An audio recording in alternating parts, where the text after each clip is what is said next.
Hello, all you horny warlocks and naughty bubble witches out there, who frequent the night side of Eden Club. Welcome to the haunted art studio of my sorcerer artist Faustus Crow. It appears I have time to tell you a dark tale during the witching hour, while my insomniac crow is conjuring a succubus art muse sister of mine, posing as his obsidian butterfly, whose exquisite painted art model corpse will soon be pinned upon his canvas mandala. The dark tale I am going to tell you is about the Buddha, who practiced the Tantric conjuration of female spirits called Dakinis. But first I have to explain what a Dakini is. The word Dakini means sky-goer or void-going woman, whose description is very similar to the Valkyries of Norse mythology. The Dakinis are also said to be a race of demonic nymphs, who hoard themselves amongst graveyards, from where they take bat-winged flight as femme fatale vampires, wearing next to nothing, apart from having Nosferatu capes of flayed human skins, whose jewelry are bracelets of bone, and girdles of human skulls. Within their hands they wield very sharp flaying knives, holding skull cups filled with blood, when haunting the nightmare hag dreams of lone males. The ghostly existence of the Dakinis is sustained by consuming the ejaculated vital essence of frustrated males, along with eating their flesh. Although their flesh actually represents karmic ignorance upon which the Dakinis feast.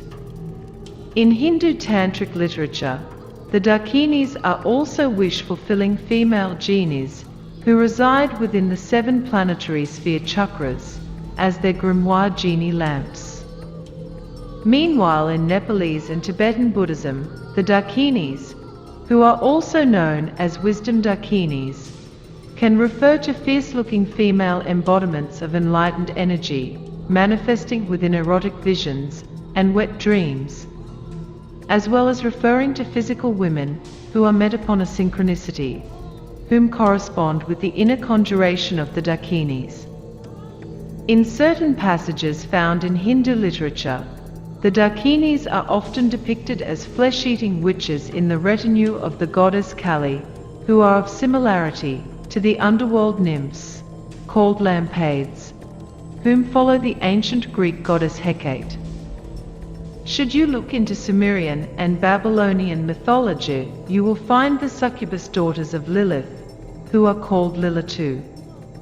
Lilith and her Lilitu are often depicted having the wings of night owls, whichever which animal is sacred to the Greek goddess, Athena, who is the mistress of the art muses.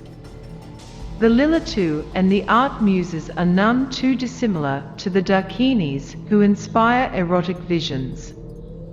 In Japan, the Dakinis became linked to female fox spirits called kitsune, who are similar to what in the West are termed as succubi.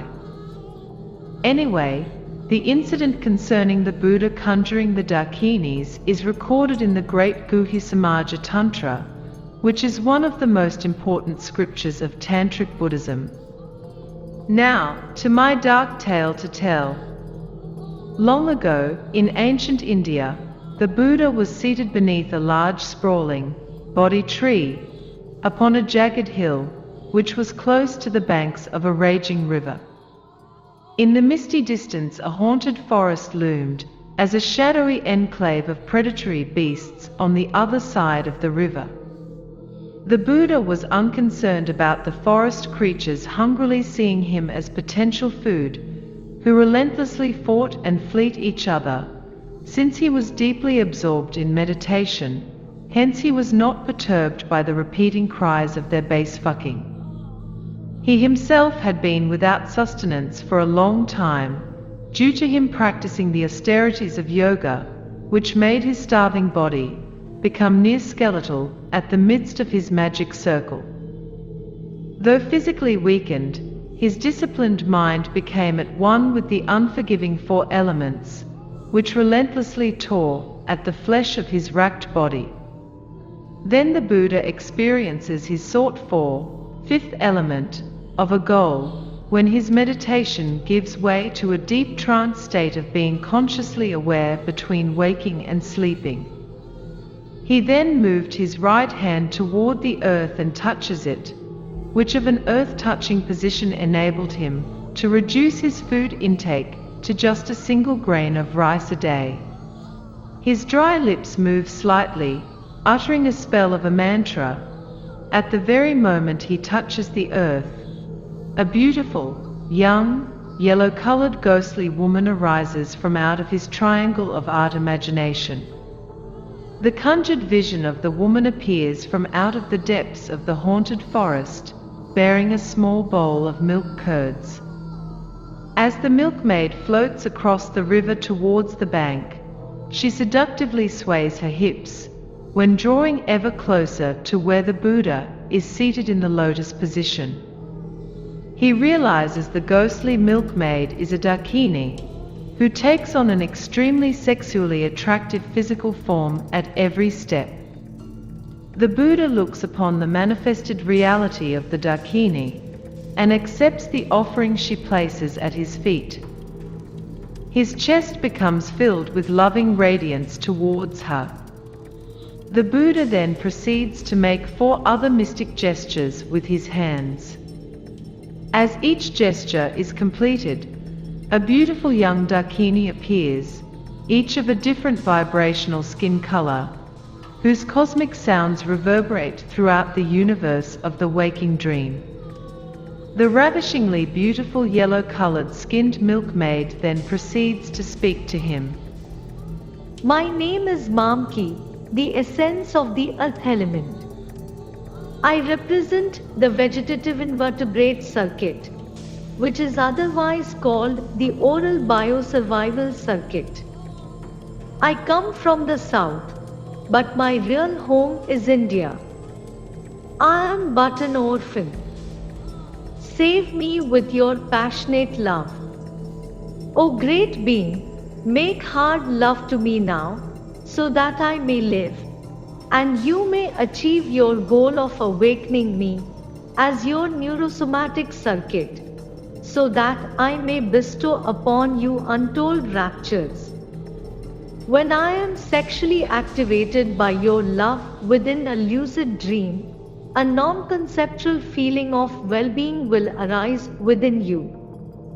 My loving caresses will have a beneficial healing effect upon the health of your physical body. Make love to me now. Then another gorgeous Dakini, having beautiful blue-colored skin, speaks to the Buddha, who says, My name is Lokana, the essence of the water element. I represent the emotional locomotion circuit, which is otherwise called the anal territorial circuit.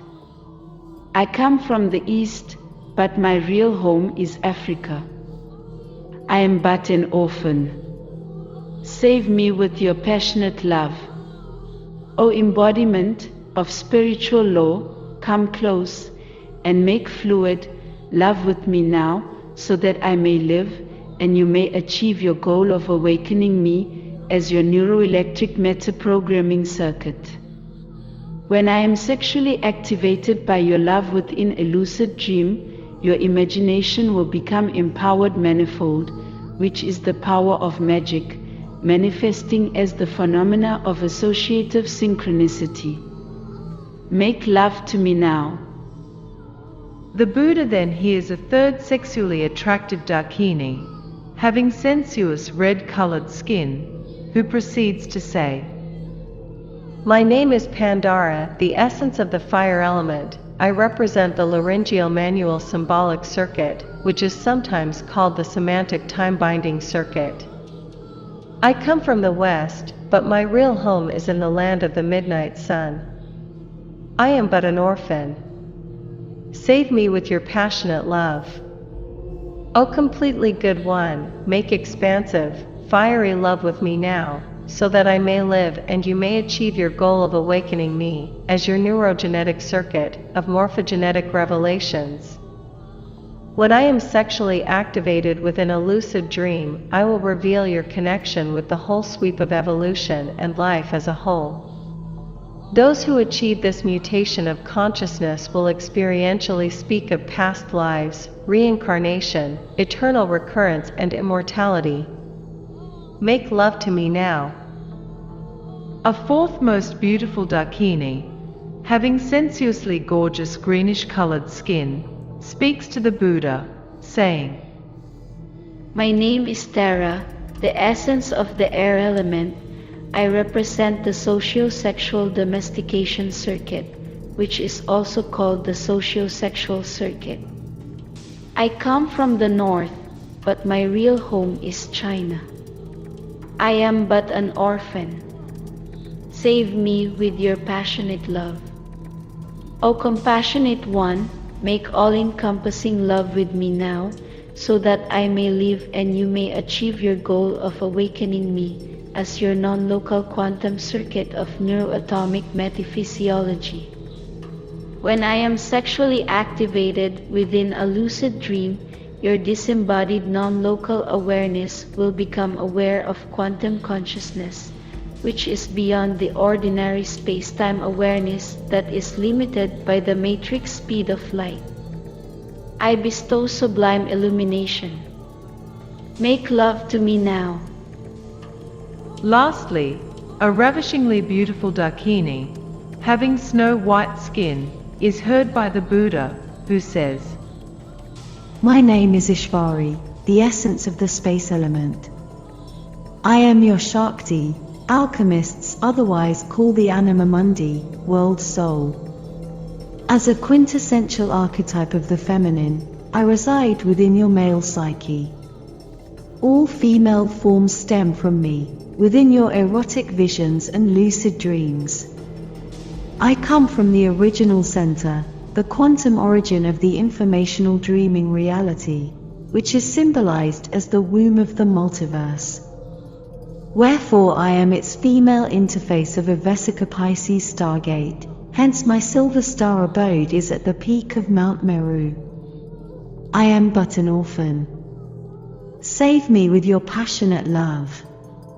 O heroic one, make expansive, all-pervading love with me now, so that I may live and you may achieve your goal of attaining the Philosopher's Stone, by sexually activating me as your anima, within a lucid dream. Make love to me now. The Buddha realizes that the visionary, which forms of the elemental Dakinis are the manifold aspects of Shakti, the psychologist Carl Jung would otherwise term as the anima, which of an archetype resides within the male psyche, that determines what type of women he is sexually attracted to as his mate. The Dakinis have come to aid the Buddha in his visionary search for liberation from the endless karmic cycle of eternally recurring births, deaths and rebirths. The Buddha enters the samadhi state of a lucid dream, known as the diamond glory, partaking of all desires, and makes love with all of the Dakinis simultaneously. Practicing the alchemical arts of Tantric sex magic he had perfected during his youthful years in his father's palace, the Buddha fulfills the sexual desires of each of the Dakinis, who bring him to mercurial completion. Ascending in a 5-colored rainbow of mercurious light, they are transported to another dimensional realm of perception beyond the cultural, ring-pass-not, programmed experiences of the mundane world. Admittedly, it was very lucky that the Buddha had prior sexual experiences, which were positive of erotic memories, otherwise he would have been faced with the Dakinis manifesting as flesh-eating vampire witches, whose nightmare manifestations would have been derived from his wounded sexual memories. The Cenobite Dakinis would have then set about skinning his negative self-image with their flaying knives of a most painful initiation, which is called chod. The Hellraiser Dakinis would indicate he has to heal his wounded sexual memories first by engineering synthetic memories. Basically, imaginatively faking it with his meditative mind, until he felt the visualized reality of the engineered memories, with the entirety of his autonomic nervous system. More so, feeling the reality of an imagined memory, with the heart area of his central nervous system, around which his lungs pump out endogenous DMT. My dark tale has presently come to an end. I have to now flap my leathery bat wings, and fly off and pose for my crow, as his succubus art muse of chaos magic.